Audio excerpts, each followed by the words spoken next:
आज हम कुछ काफी अलग अलग विषयों पर थोड़ी गहराई से बात करेंगे। जी। हमारे पास जो जानकारी है उसमें भारतीय शास्त्रीय नृत्य हैं, संयुक्त राष्ट्र है, नोबेल पुरस्कार, भारत के कुछ पुराने कानून, भूगोल और हाँ, क्रिकेट के नियम भी हैं। हाँ, मतलब काफी कुछ है आज। बिल्कुल। तो कोशिश ये रहेगी कि इन सब स्रोतों से जो जरूरी और दिलचस्प बातें हैं वो आपके सामने रखें। ताकि कम समय में एक अच्छी तस्वीर बन जाए। सही कहा। तो चलिए शुरू करते हैं। जैसे कि आपको पता है कि भारत का सबसे नया शास्त्रीय नृत्य कौन सा है? या फिर यूएन सिक्योरिटी काउंसिल में अस्थायी सदस्य कितने टाइम के लिए चुने जाते हैं? हाँ, ऐसे ही सवालों के जवाब ढूंढते हैं आज। शुरुआत करते हैं भारत की नृत्य परंपरा से। स्रोत बताते हैं कि कथकली ये केरल का है ना? जी हाँ, केरल का। और ये सिर्फ डांस नहीं है, इसमें कहानियां होती हैं महाभारत, रामायण, पुराणों की। अच्छा। हाँ। और कथकली में ना पात्रों का बड़ा महत्व है। जैसे नायक को पाच्चा कहते हैं, हरा रंग होता है, और खलनायक काथी, जिसके मेकअप में लाल रंग ज्यादा होता है। अरे वाह। जी। इसमें कुल 24 मुख्य मुद्राएं हैं, मतलब हाथों के इशारे, और 5 तरह के अलग अलग मेकअप होते हैं। 5 तरह के? काफी विस्तृत लगता है। हाँ है। और इसकी भाषा भी खास है, मणिप्रवलम। ये मलयालम और संस्कृत का मिक्सचर है। मणिप्रवलम। अच्छा, और भी नृत्यों का जिक्र है इसमें? हाँ है ना, कुचिपुड़ी का नाम है, जो आंध्र प्रदेश के कृष्णा जिले के कुचेलपुरम गांव से जुड़ा है। कहते हैं करीब 500 साल पुराना है ये। 500 साल? और उड़ीसी तो नाम से जाहिर है उड़ीसा का होगा। बिल्कुल। और एक सत्रिया भी है, ये असम का है, और इसे शास्त्रीय नृत्य का दर्जा सबसे आखिर में मिला, साल 2000 में। ओहो, सबसे नया यही है फिर? हाँ जी। इसके संस्थापक संत श्रीमंत शंकर देव माने जाते हैं। स्रोत ये भी बताते हैं कि भारत में कुल 8 शास्त्रीय नृत्य हैं। 8? कौन कौन से? देखिए, कथकली, कुचिपुड़ी, ओडिसी, सत्रिया तो हो गए। जी। फिर भरतनाट्यम, मणिपुरी, कथक और मोहिनीअट्टम। इन्हें संगीत नाटक अकादमी मान्यता देती है, जो संस्कृति मंत्रालय के अधीन है। अच्छा, संगीत नाटक अकादमी। और सबसे पुराना कौन सा माना जाता है? ज्यादातर लोग भरतनाट्यम को मानते हैं, जो तमिलनाडु से है। और छऊ नृत्य का भी जिक्र था। हाँ, छऊ के 3 प्रकार बताए गए हैं, मयूरभंज ओडिशा, सरायकेला झारखंड और पुरुलिया पश्चिम बंगाल। चलिए कला से अब साहित्य और पुरस्कारों की तरफ बढ़ते हैं। रेत समाधि उपन्यास ये काफी चर्चा में था। जी हाँ, गीतांजलि श्री का। और इसका अंग्रेजी अनुवाद tomb of sand Daisy Rockwell ने किया। और इसे पुरस्कार भी मिला था ना? बिल्कुल। 2022 का अंतर्राष्ट्रीय बुकर पुरस्कार। यहाँ ये जानना जरूरी है कि ये अंतर्राष्ट्रीय बुकर है, जो ट्रांसलेशन के लिए मिलता है, और 2005 में शुरू हुआ। अच्छा, ये मेन बुकर से अलग है? हाँ, मेन बुकर प्राइज तो 1969 से दिया जा रहा है, और वो मूल रूप से अंग्रेजी में लिखे उपन्यासों के लिए है। समझ गया। स्रोत में झुम्पा लाहिड़ी की किताबों का भी जिक्र है। हाँ, Whereabouts, Interpreter of Melodies, the Lowland, the Namesake, उनकी कुछ रचनाएं बताई गई हैं। पुरस्कारों की बात चल रही है तो नोबेल पुरस्कार पर आते हैं। अल्फ्रेड नोबेल ने शुरू किया था, है ना? स्वीडन के थे? जी, अल्फ्रेड नोबेल। जन्म 1833, मृत्यु 1896, और इन्होंने आविष्कार किया था डायनामाइट का। हाँ, ये बड़ा दिलचस्प है कि डायनामाइट के आविष्कारक ने शांति पुरस्कार शुरू किया, है ना? खैर, पुरस्कारों की घोषणा 1900 में हुई और पहली बार 1901 में दिए गए।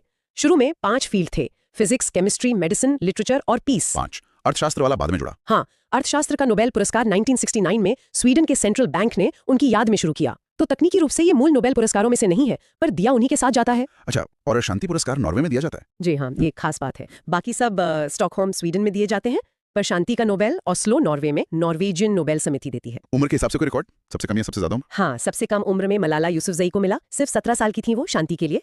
और सबसे ज्यादा उम्र में जॉन बी गुडनफ को 97 साल की उम्र में केमिस्ट्री के लिए। 97? वाह। मलाला की किताब वी आर डिस्प्लेस्ड का भी जिक्र है इसमें। जी। चलिए अब जरा भारत के इतिहास और शासन व्यवस्था की तरफ चलते हैं।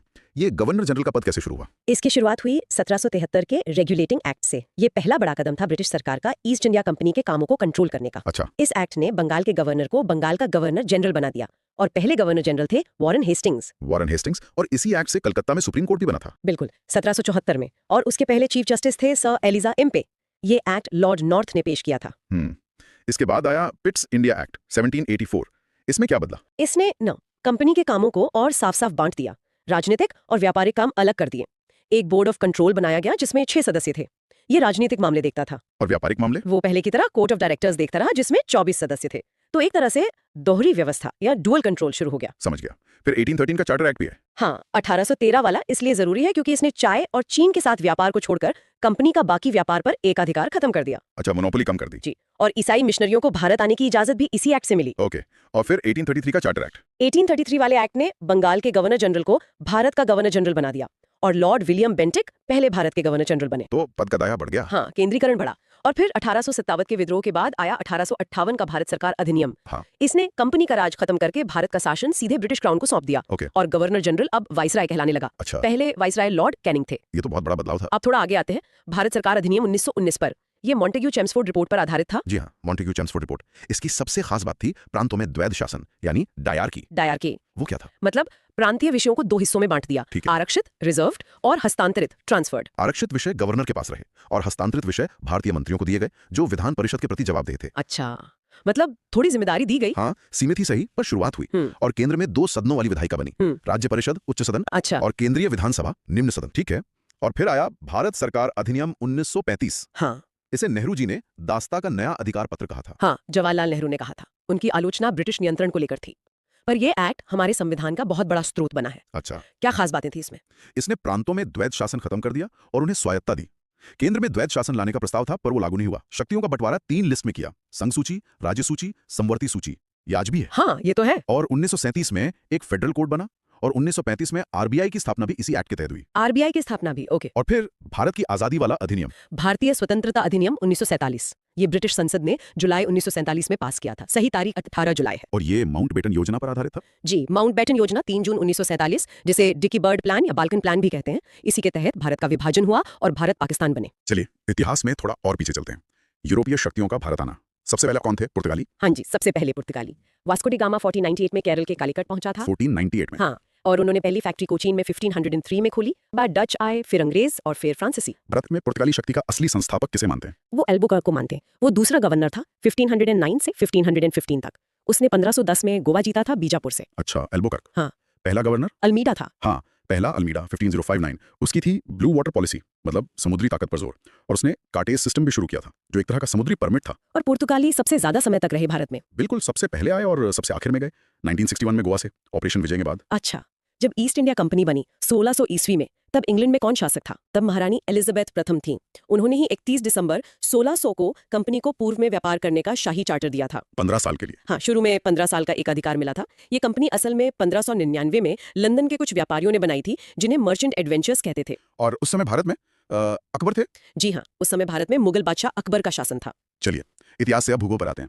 भारत के कितने राज्य समुद्र तट पर हैं? स्रोत के हिसाब से 9 राज्य हैं, गुजरात से लेकर पश्चिम बंगाल तक। 9 राज्य। और कुल तटरेखा कितनी लंबी है? कुल लंबाई मतलब द्वीपों को मिला के करीब 7,514.6 किलोमीटर बताई गई है। काफी लंबी है। अच्छा, ये जो समुद्री चैनल है, जैसे 9 डिग्री चैनल, ये कहाँ है?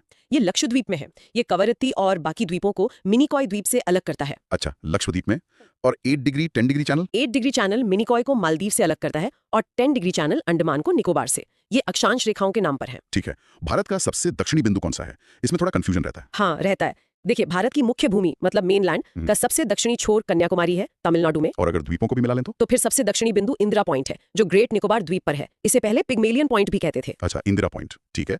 और बाकी के कोने? पूरा पश्चिम उत्तर? सबसे पूर्वी बिंदु है अरुणाचल प्रदेश में किबिथु, पश्चिमी है गुजरात में गुहार मोती और उत्तरी है लद्दाख में इंदिरा कोल।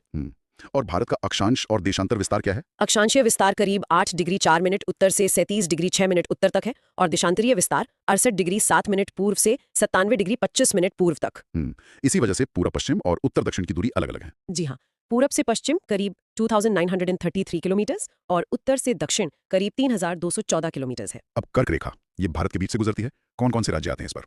कर्क रेखा कुल 8 राज्यों से गुजरती है। पश्चिम से शुरू करें तो गुजरात, राजस्थान, मध्य प्रदेश, छत्तीसगढ़, झारखंड, पश्चिम बंगाल, त्रिपुरा और मिजोरम। त्रिपुरा और मिजोरम भी हैं।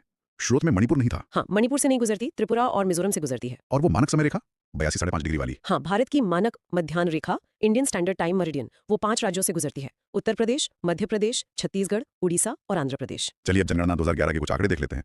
2001 से 2011 के बीच जनसंख्या कितनी बढ़ी, मतलब ग्रोथ रेट क्या थी?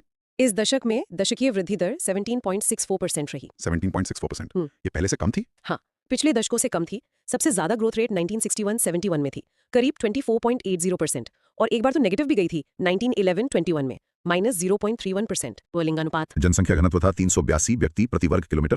लिंगानुपात 943 था, मतलब 1000 पुरुषों पे 943 महिलाएं। और बच्चों का लिंगानुपात? बाल लिंगानुपात 0 से 6 साल वो कम था, 919। ये चिंता की बात थी। साक्षरता दर 74.04% थी। इसमें पुरुष महिला का अंतर था? हाँ, काफी। पुरुषों की साक्षरता 82.10% और महिलाओं की 65.46% थी। 2011 की जनगणना आयुक्त सी चंद्रमौली थे। सबसे ज्यादा आबादी वाला राज्य यूपी और सबसे कम सिक्किम। जी हाँ, बिल्कुल।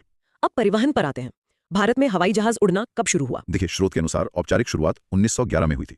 दुनिया की पहली एयरमेल सर्विस शुरू हुई थी प्रयागराज और नैनी के बीच। पहली एयरमेल? हाँ, हम्बर बाईप्लेन उड़ाया था। व्यावसायिक यात्री उड़ानें बाद में शुरू हुई। टाटा एयरलाइंस 1932 में बनी, जो बाद में एयर इंडिया हुई। अच्छा, हवाई अड्डों के बारे में भी कुछ है? हाँ, कुछ रोचक बातें हैं। जैसे भारत का पहला एयरपोर्ट जुहू मुंबई माना जाता है। सबसे व्यस्त दिल्ली का आईजीआई है। सबसे बड़ा एरिया में हैदराबाद का राजीव गांधी एयरपोर्ट है। और 100वां एयरपोर्ट? वो सिक्किम का पाक्योंग एयरपोर्ट बना। और एक बहुत जरूरी बात, कोच्चन एयरपोर्ट दुनिया का पहला पूरी तरह सोलर एनर्जी से चलने वाला एयरपोर्ट है। अरे वाह! और ये पीपीपी मॉडल पे भी बना है? जी हाँ, पब्लिक प्राइवेट पार्टनरशिप पर बनने वाला भी यह पहला था। चलिए अब कुछ अंतर्राष्ट्रीय मामले और बाकी चीजें देखते हैं। संयुक्त राष्ट्र यूएन हेडक्वार्टर कहाँ है इसका? न्यूयॉर्क सिटी में है, अमेरिका में। और बना कब था ये? 24 अक्टूबर 1945 को, दूसरे विश्व युद्ध के बाद लीग ऑफ नेशंस की जगह पर। इसके 6 मुख्य अंग हैं, है ना? जी हाँ, महासभा, सुरक्षा परिषद, आर्थिक व सामाजिक परिषद, न्यास परिषद, अंतर्राष्ट्रीय न्यायालय आईसीजे और सचिवालय। इनमें से सिर्फ आईसीजे का मुख्यालय द हेग, नीदरलैंड्स में है, बाकी सब न्यूयॉर्क में ही है। अच्छा। और यूएन की भाषाएं कितनी हैं? और सुरक्षा परिषद का क्या सिस्टम है? यूएन की 6 ऑफिशियल भाषाएं हैं, अंग्रेजी, फ्रेंच, चीनी, अरबी, रूसी और स्पेनिश। और सुरक्षा परिषद, उसमें कितने सदस्य होते हैं? सुरक्षा परिषद में कुल 15 सदस्य होते हैं। 5 स्थायी सदस्य हैं, P5 जिन्हें कहते हैं, अमेरिका, ब्रिटेन, चीन, फ्रांस और रूस। इनके पास वीटो पावर होती है। और 10 अस्थायी। हाँ, 10 अस्थायी सदस्य होते हैं जो 2 साल के लिए चुने जाते हैं। हर साल 5 सदस्य रिटायर होते हैं और 5 नए चुने जाते हैं। भारत अब तक 8 बार अस्थायी सदस्य रह चुका है। 8 बार। और जापान? जापान 12 बार रह चुका है, सबसे ज्यादा। अभी यूएन में 193 सदस्य देश हैं। ठीक है, अब जरा खेल की तरफ आते हैं। क्रिकेट में फॉलो ऑन, ये किस फॉर्मेट में होता है? फॉलो ऑन सिर्फ टेस्ट मैचों में ही होता है, वनडे या T20 में नहीं। अच्छा, सिर्फ टेस्ट में। कब होता है ये? जब पहले बैटिंग करने वाली टीम दूसरी टीम पर एक बड़ी लीड ले लेती है, जैसे 5 दिन के मैच में 200 रन की, तब वो दूसरी टीम को तुरंत दोबारा बैटिंग के लिए कह सकती है। समझ गया। और भी कुछ नियम है क्रिकेट के?